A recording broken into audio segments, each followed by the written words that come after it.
الصلاۃ والسلام علیک یا سیدی یا رسول اللہ وعلی آلک و اصحابک یا سیدی یا حبیب اللہ۔ آج میں وظیفہ بتانے جا رہا ہوں کہ جو بچے ضد کرتے ہیں ان کے لیے کہ بچوں سے ضد چھڑوانے کا وظیفہ ہے کہ وہ کیسے ضد چھوڑیں گے۔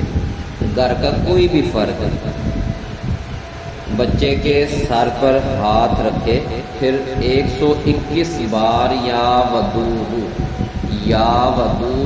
یا لطیف یا اللہ پڑھے، پھر بچہ یا بچی کے سر کے بالوں میں پھونک مار دیں اور ایک گلاس میں پانی پر دم کر کے ان کو پلا دیں تو انشاءاللہ بہت فائدہ ہوگا۔ اور اول آخر 11 بار 11 مرتبہ درود شریف ضرور پڑھیں۔